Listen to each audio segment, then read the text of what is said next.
So we're meeting here with our integration team, talking about some new technologies that we're working on developing in-house to solve some data-based problems. And as a result, once we can build a system and a product to help ourselves in-house, well, guess what? There's tons of other investors in the industry that are facing the same problems, right? So really, it's pretty intriguing to look at how technology has just bridged the gap, right, across all channels, to the point where there's no longer these gatekeepers, right? These big corporations or governments that control the keys, right, to basically unlock the door of opportunity to build businesses. I mean, we got YouTube University, and at our fingertips, you can look on your phone and find an answer to just about any problem that you might need, right? So it really it's broken down this gatekeeper per se, and just made it possible for the small people to start coming into the market and building opportunity. So love to hear, your perspective, Andrew. Andrew comes from, deep integration, technical background, as does Ernest. So they see a completely different side of this with these emerging technologies. And I think it's really just, it's bridging the gap across multiple markets. I was, it used to be like you had said before that the standard way was go to school, go to college, tuition, time, energy, get the paper. Then that because the colleges and the universities were all the knowledge resided. You had to go there to get it. I was fortunate enough that while I'm an old guy, I was young enough to be right in 1998 going to school, but I didn't know what I wanted to do, and so I'd gotten a job at a local ISP, an internet service provider, back in the days of dial-up. That'll tell you how old I am. Yeah. And I was their help desk guy. I started learning that. The interesting thing was I had an aptitude for it. I enjoyed it, and I had a lot of time and a fast connection, constant connection to the internet. So I started teaching myself how to do web development and application development, all that stuff, just on my own off of Google and Yahoo and doing web searches. And this is way before your drag and drop templates. Yeah, they're way before. And the interesting thing is I never got my degree. And I've been doing this for 24 years now and make a really good living. But it's all based off knowledge that I was able to obtain online through Google or Yahoo, basically doing web searches. Yeah. And the proliferation of that has made it easier and easier as time goes on.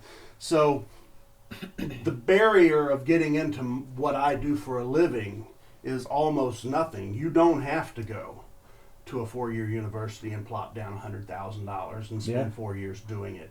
You're going to have to spend some time learning, but it's there.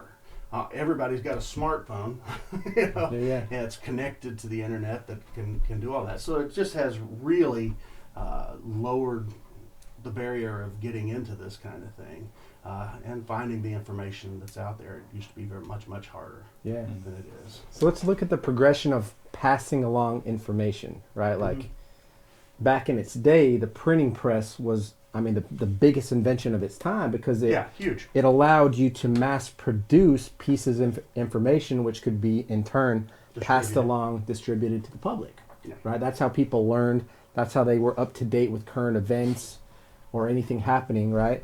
Well, move on to today, where you can just open up your phone and throw on YouTube, right, and have an audible version of receiving information and data that you can process, right? So from your perspective, where do you see that this has taken us as a society and in technology at whole?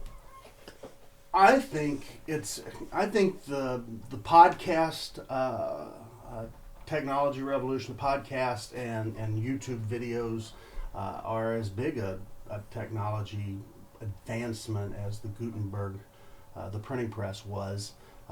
What it gives you is if you wanted to get information, even if you were a subject matter expert, if you wanted to get your ideas out there, you had to be able to write coherently or have enough capital to hire somebody to write your thoughts down coherently. Then you had to be able to print the book and distribute the book. And all of that costs money, and books were, while they're a lot less expensive than they used to be, it still costs money. The physical artifact costs money. Yeah. That's no longer the case. We can sit here with some cameras that we've bought, and then you can make YouTube videos about what you're a subject matter expert on, over and over and over again, and put it on YouTube for basically nothing. Nothing. It doesn't cost you anything. Production to do it. costs. Yes, whatever you spent Equipment. to begin with, and you can start a YouTube channel with a smartphone. Yeah. I've seen guys do it and grow them into big things. So the barrier of entry to get your ideas out there. The other thing, on the other side of that, it gives people time back. I mean, if a podcast, I can go listen to,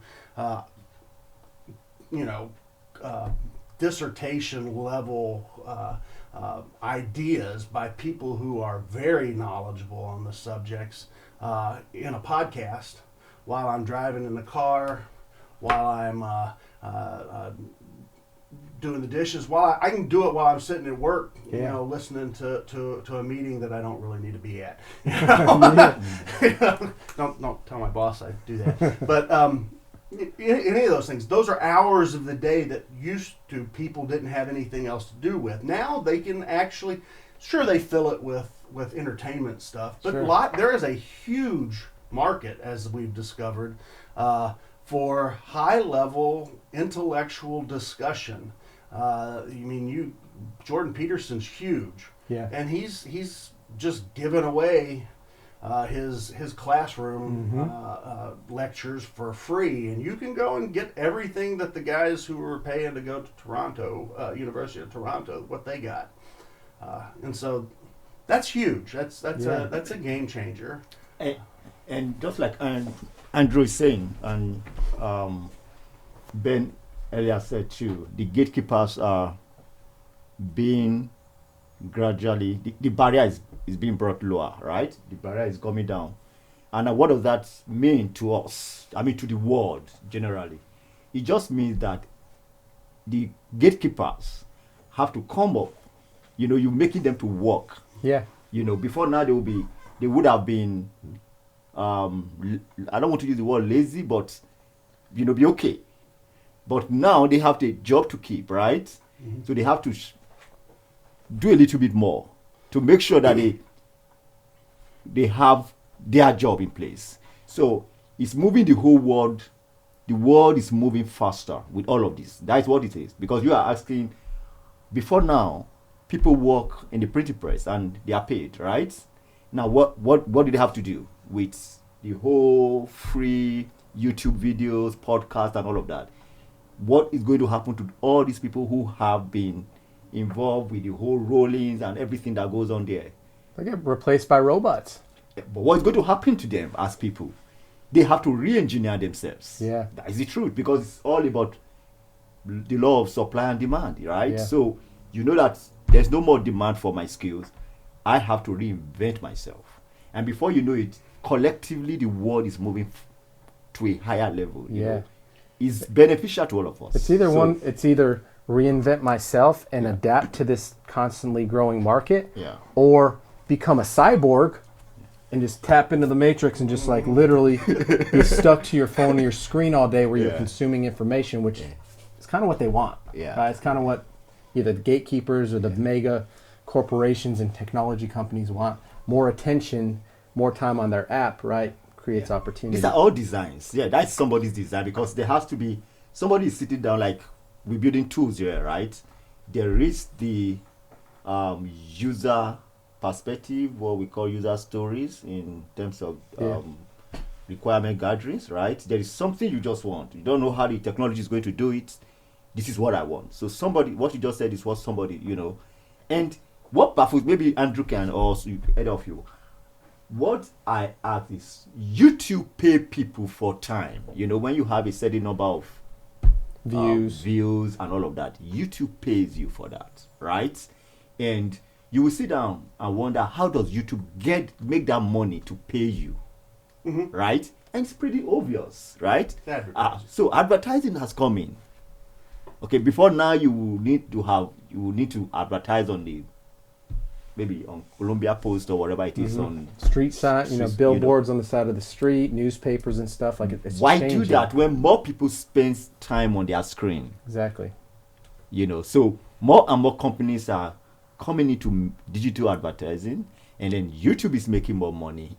And without those contents, with all the infrastructure YouTube have, with all the software architecture they have, if there are no contents, and that's what you are doing right now, Yeah. right? If there are no content creators, those things are as good as. Yeah. I mean, they're providing a tool. Yeah. They're providing it for free so that you, as a content creator, you can provide the information to be passed along to the consumer. Right? More consumers, that's more attention, more eyes, more revenue that you can bring in from a different outside company. So right? it's a whole business plan, So to us, it's free to the content creators. It's free to use, but it's a whole intelligent business design. Somebody already know. Okay, they're going to be excited about it. Everybody is going to upload. So it's going to be now it's going to be more of the survival of the fittest, right? Before now, there have to be some mechanism to drop some people by gatekeepers, and gatekeepers aren't perfect, right? Yeah. So now let everybody throw in and let the consumer decide which of the contents will go higher.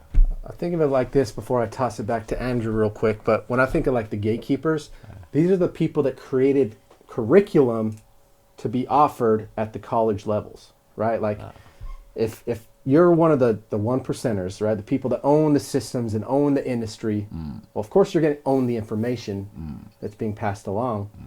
And if you're going to train somebody with a high level degree or understanding, right? Well, the way I see it is you're actually molding them to be a great technician, right? Whether it be a high level technician like a doctor, right? Or, I mean, I hate to even say it like that. Like the fact that a teacher makes $30,000 to $35,000 a year, and they're in tons of debt getting out of college is like, it's an oxymoron. The entire system is backwards. Like, we're talking about the people that are educating our youth to empower them with the tools that they need to survive and be productive members in society, and you're paying them a measly $35,000 a year. Like that's right there at poverty, right? Like millionaire is the new middle class. As scary as that sounds, right? But it's just the way things are expanding. So where I'm going with this is like, yes, the gatekeepers that own the systems, they own the information, right? You look at all the news, the way that it's presented usually comes from one side, right? So they own like the way that information is consumed and passed, right? It's all by design. It's a strategic design to, I say control, right? But to be able to influence the masses to fit inside of this model. And the way that I look at that model, it's a prehistoric model that worked. It worked in the industrial age, right? But now that we're coming into the information age, right, where it's like knowledge is power, but application of that knowledge and the speed and agility that you can bring that to market is power, right? So we're just seeing a massive shift in perspective, a shift in the marketplace, right? And even like probably one of the largest separations of wealth in history happening right now in front of our eyes. So the people that lean into that, and we talked about this quote the other day, but it's back to the old quote. It's in times of change, learners will inherit the earth, while the learned find themselves beautifully equipped to live, beautifully equipped to live in a world that no longer exists. Yep, to operate in a world that no longer exists. Yeah. It's crazy. It's crazy. I heard somebody put it this way. I'm trying to remember exactly the way. If you are, if you're in your, if you're in your 20s, all of the technology and stuff that is pretty intuitive to you because you're grown up with it. smartphones, the internet, all of that kind of stuff. I mean, that's just all sort you of the know. way it is. Yeah. I mean, I've got an 18-year-old son, and he's never. I don't think he's ever actually seen a working payphone. Okay, you know, because so you live in the current system. If you're 30 to 40, you know, the technology is, you can learn it. But it's different. It's changing. It's not what you grew up with. But you're still there.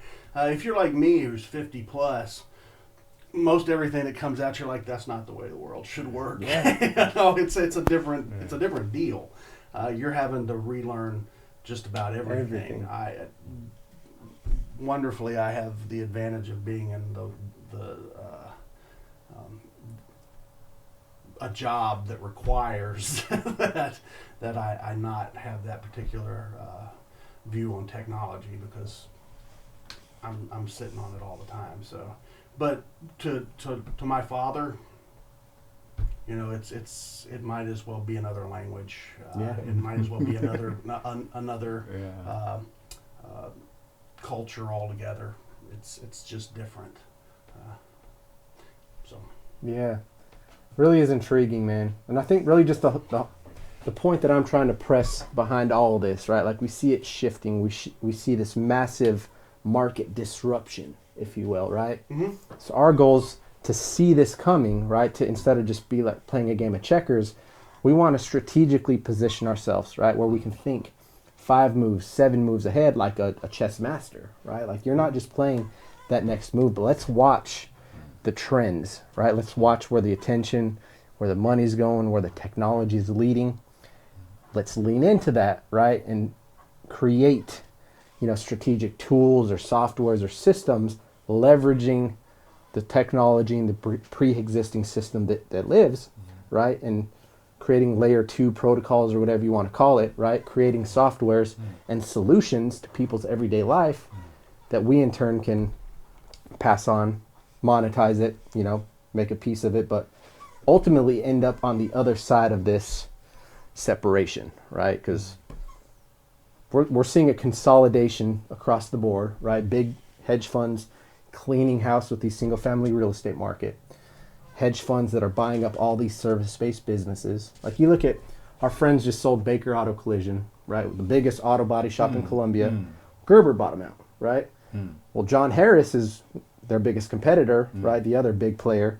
Well, Gerber bought them out as well, right? So what we're seeing across just about every single industry is these, Harvard, Yale grads, whatever, get out of school, they can analyze spreadsheets at a high level, right? And they're just looking at the numbers, and they're saying, okay, we see that an inflationary scenario is inevitable. It's coming, right? Like, the amount of money that the government's printed in circulation over the past year, the value of a dollar is going down quickly, right? So these smart financial minds, in order to hedge against that, well, hey, Get assets. Get money-making, money-printing machines, right? Because we can overpay today, as long as we could stabilize this for the next 2, 3, 4 years.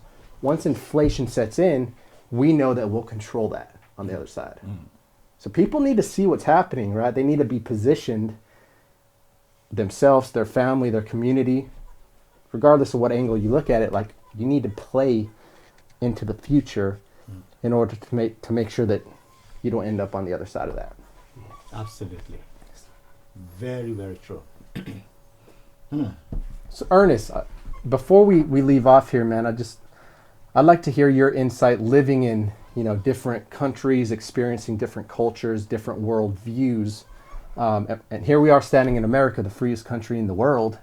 Like, what do you see happening? If you were to just really to lean in, and try to say, okay, I see all the, some type of like a power struggle between powers that be, the haves, the have-nots, black, white, whatever you want to call it, right? We see that there's conflict in culture.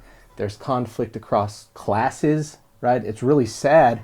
But when you really try to dissect it, you can tell that a lot of it's manipulated, right? Like, what's your perspective just seeing, different cultures and stuff, and then seeing where we stand in America and the shift that's taking place. Like, if you were to read into it. Yeah.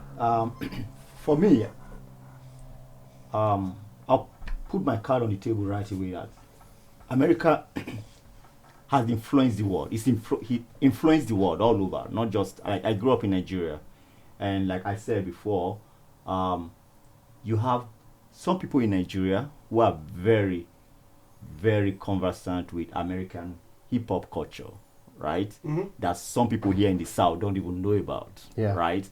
It just depends on what your beliefs are and what kind of life you are. There are some Christians in Nigeria who are more conversant with some Christian preachers here than people who live here. Okay, so like I said, I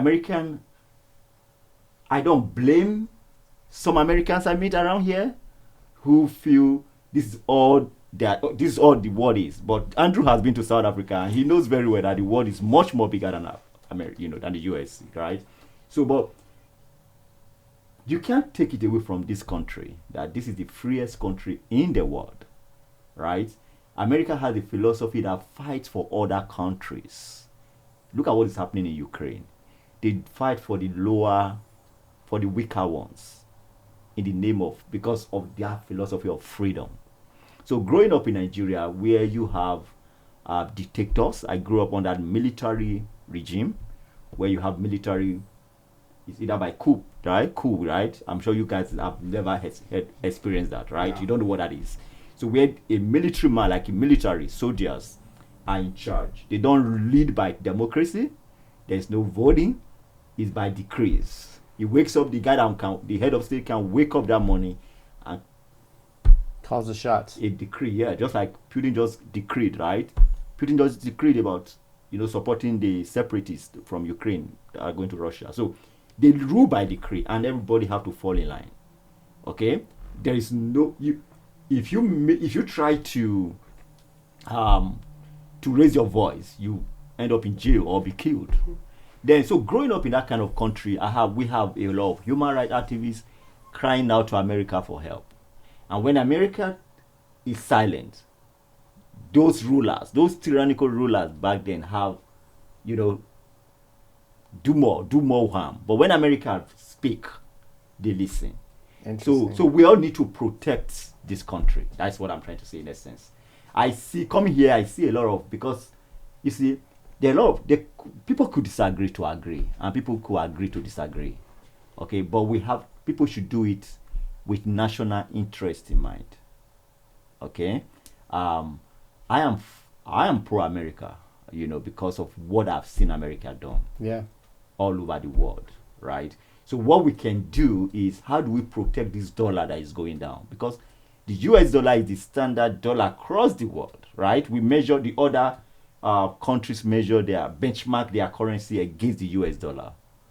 And I believe the US is a pace setter.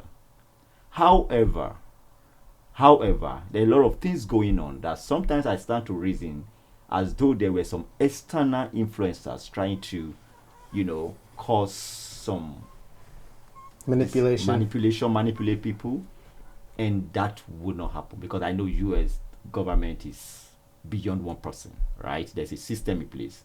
But I call on every citizen of the US to love their country, to love his country, love our country. I'm in the US, so I love the country where I live, right? This is my home. So I call everybody to love the US and find a way. I've told you this in person, find a way to make sure that even when you disagree, push it. But once it's getting to the point of national security that is going to bring down your country, once it gets to the point where you have to choose the country over your personal interest, then choose your country and let your personal interest just stay.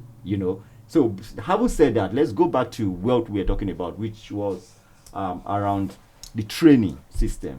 The training system. I think with the way we are going, trainings like medicine, maybe Ben, you can help me, Andrew, you can help me, like health, for instance, to become a doctor. Okay, with all of this with all that we have around, do you think that is going away anytime soon? People still have to go to college and they have to be licensed for that. What do you guys think about that? Oh yeah, 100%. I mean, you need your technicians, you need your doctors, you need attorneys. business executives that, you know, fit into a system and a model. It's absolutely, we'll always need that. I do think that the structure of the traditional education system and the way that young kids that can't even buy alcohol yet, right? They're encouraged to accrue hundreds of thousands of dollars of debt, right? Yeah. I mean, I think when a kid knows and they have a direction and some guidance on where they want to go, 100% go to college, right? But why do you encourage a kid that has not a clue with where they want to step into to get a bunch of student loan debt, right? Perfect example, I was waiting tables with some kids that had bachelor's degrees, right? They're just waiting tables. Yeah. Because, statistics show that, I don't know the percentage broken down, but majority of kids that graduate college, in most cases, do not even get a job inside of their field of study. That's true. True. Yeah. It's an interesting way to look at, the bigger macro picture with where things are going, right? And again, we just encourage people to really dive in, educate yourself, see the massive wave that technology is influencing across the market, right? And figure out how you can strategically or not, find something that you're passionate about, invest your time in it, and I promise you, you can make money and make a good living doing anything that you want, right? You have the tools at your disposal. If you love playing video games, play video games. There's kids that make millions of dollars just recording their video games, right? They do. Anything you want to do, the opportunity is there, but our 10-year-old culture is just son lazy. Watches them all. Yeah, I like Watches them, right? Yes, he does for hours. I like that. But again, I do wonder, like, when you make money, what value does that add to the system? I like where this is going. That's what I have nothing against people making money by just watching game Yeah. or Or playing game. Playing game. But I'm like, Well, what is the value? I know there must be, because some people sit down to design it. Money's an illusion. To put the money in there. Money is an illusion, okay? To put the money system in there so people can do it and get them paid. Like what we're saying, it might be advertising. They are going to make justification to these companies and said, we have screen time of certain amount and we can prove it to you. Okay? So maybe, but I need to know the more value. What's the value? Yeah. let me ask what you're talking about. When you say what's the value, are you saying what is the value? There's a guy called Preston who plays video games, and I guess I've just plugged his. My son watches him all the time. Yeah. And he makes a boatload of money. Oh yeah, millions of dollars. Playing a month. games, does Sure. some other things, but he started playing games, Minecraft in particular. Then got into some other things, and he's making a good amount of money. So are you asking what is the value that he's giving other people who are watching it? Are you? He's asking like Nationally, monetarily. like Where he's asking where's the production? How are these people's getting paid when there's no production here? But Yeah. think of it like this. What problem is this solving? Okay, that's the thing. Like if you are a carpenter, for instance, I know you are paid to solve a problem so people can have Right. tables and chairs, right? So he's advertising a product. Yeah, He's that's- showing people a video game, and YouTube has got thousands upon thousands of hours of watch time, attention going to this person's channel to watch what he's doing, that they can use for advertising revenue, right? Let me see if I can put it this way. If you can, if it makes sense to you. Yeah. Because I've had somebody said to me, well, I said, my 10-year-old son watches Preston all the time, and the guys who do the same kinds of things. He's on YouTube watching them all the time. Yeah. And they were like, I can't understand why anybody would just sit around and watch somebody play a video game. And I looked at him and I said, you probably sit around and watch people buy houses on TV shows, Yeah. or do construction Yeah. jobs on VVs. Yeah. It's entertainment. It really is. It's entertainment that is somewhat educational. Educating, yeah. It is some information because you learn a little bit on Yeah, buying houses when yeah. you watch the property guys go out Yeah. and do this. You learn some things about construction. And my 10-year-old son's interested in Minecraft, and he learns something about Minecraft when he does it. But mostly it's entertainment, and it matters what you're interested in. My wife can sit and watch Chopped for hours and hours on end, or the Great British Baking Show. Yeah. Proud. You're sitting and watching somebody bake a cake or bake something else. That doesn't seem. I mean, really, is that any different than watching somebody? Different, Andrew. But that is is it different. But is it any different It than is, but watching it's somebody not. play a video game? Look, that is different because if I watch somebody bake cake, I'm probably going to learn how to bake cake Yeah. and go do it and sell and feed people. Feeding people is value, right? Yeah. Now, I'm sure there is certain value in watching people play video game. Don't take it away from me. I'm pro technology, right? I just don't know yet, right? Yeah. So I watch you play video game. What I'm going to learn from you is to learn how to play video game myself. Yeah, And that's it. also play and have other people watch me at some point, right? I'm just perfect example, cake. You can feed somebody with it, right? People have to eat to stay alive. So I'm just like, okay, if everyone keep playing game, right?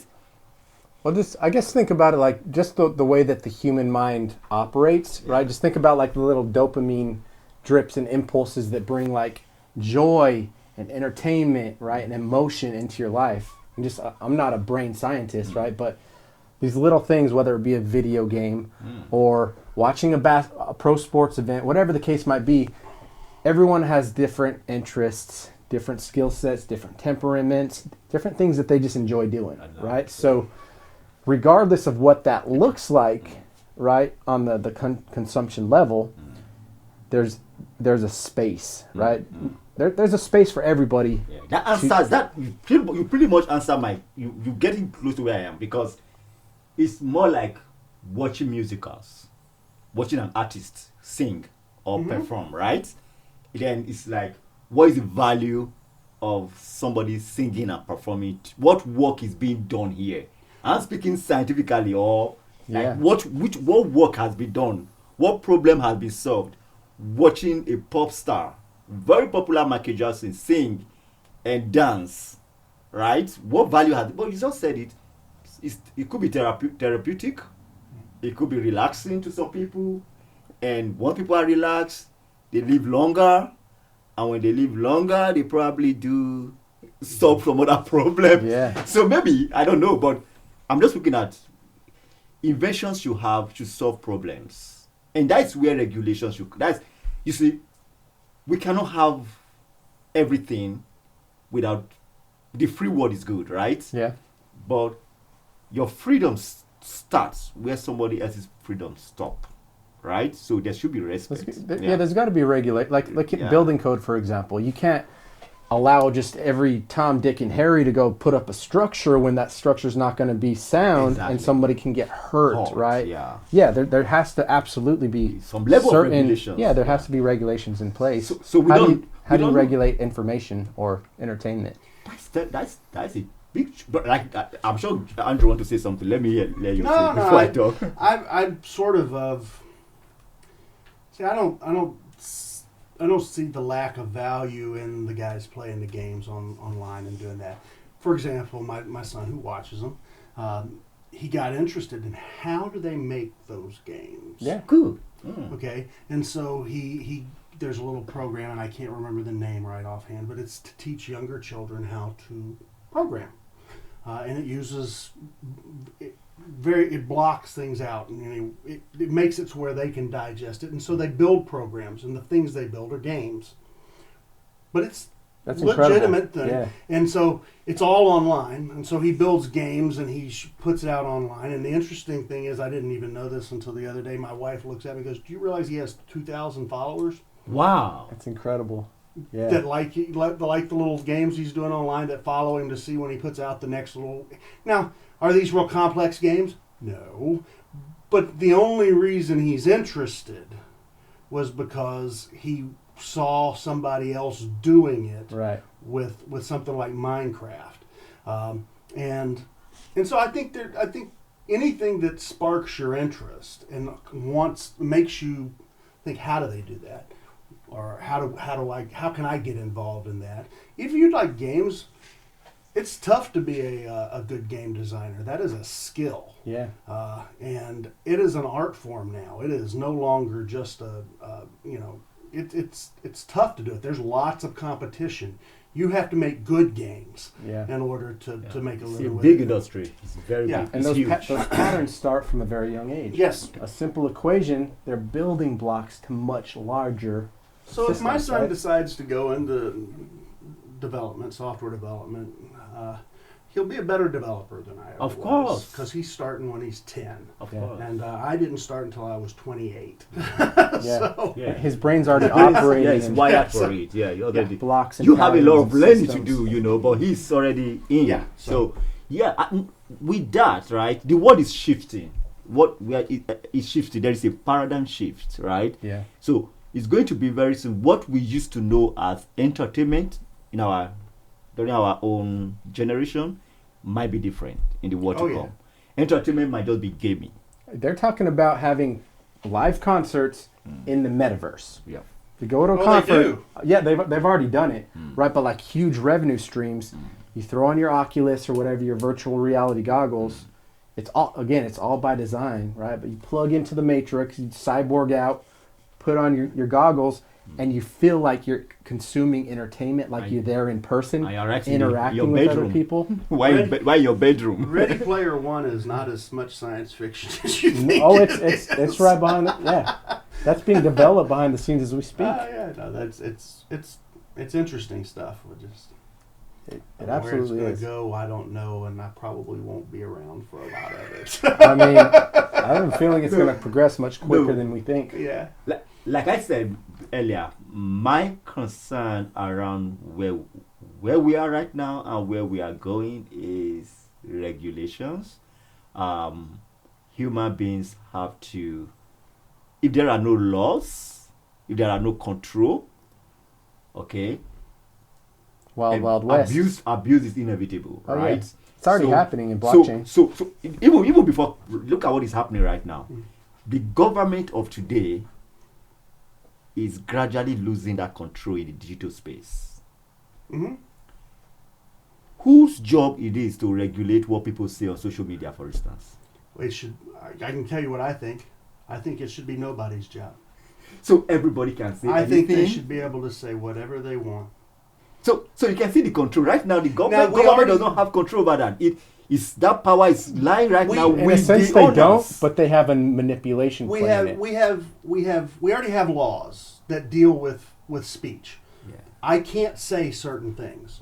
I can't go into a crowded theater and yell fire at the top of my lungs because that's controlled speech. I can't threaten the president of the United States.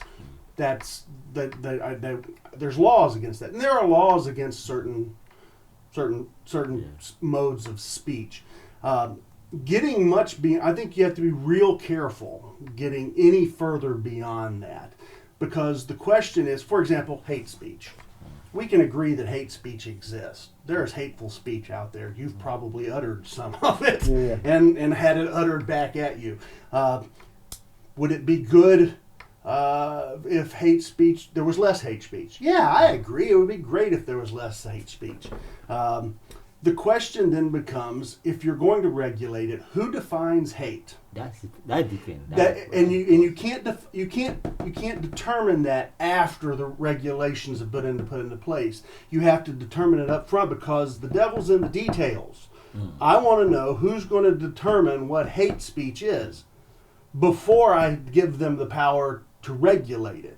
And the answer, it's easy to tell the answer to that question. Given a sufficient amount of time, the answer to who is going to regulate hate speech is the person you would least want to regulate hate speech will eventually be regulating hate speech. And then it just becomes tyranny. Yeah. So I think the better option is let them say what they want to say. It offends people. Oh, well, even if they say really nasty things, even if they're Nazis out there saying really nasty things, at least I know where they are, and what they say can be put out into Block them, right? Find your community. What they say can be put out there, and people can hear it and go, yeah, that's not cool, and but you can keep an eye on them too. You know what they're talking about. Right. You know what they're doing. Whereas if you regulate them so that they can't say it, they start doing. It's not like they go away. They just start doing things behind the scenes and down below where you don't have any eyes on them. Or you get the wrong people infiltrating the system and they create and mold the rules to fit their agenda. Yeah. Because everyone has an agenda. Yeah. Bad ideas will go away. Yeah, but that's but in reality that's where we are right now. Yeah. We are at the point where there is so much confusion as to who controls this. You know, the government before now could shut down a traditional TV station, right? But now with everybody having access to YouTube, right, having access to Twitter, to Facebook, you can't just contents will go up. You can't really control what people have to put up, right? Maybe. Right now, as at now, the power is sitting with the owners of these platforms. Yeah, no. Right now, as it is right now. Who, regardless, the lobbyists are going to have an impact and a voice in what they can and can't promote. And there's always going to be an agenda. There's always going to be. There always be, but it's even going to get worse. It's even going to get worse. So maybe the robots just figure out that we're so freaking crazy for our own good, and they just cancel us all, right? Technology just cancels us all. Yeah, because I mean it's going to get worse with the metaverse and everything coming up, right? And I think the government of the day should be thinking should be forward thinking and be thinking of how the 1900 system has to be updated, right? Mm-hmm. We need to update these laws that we have. Yeah, we definitely do. No, that's absolutely true.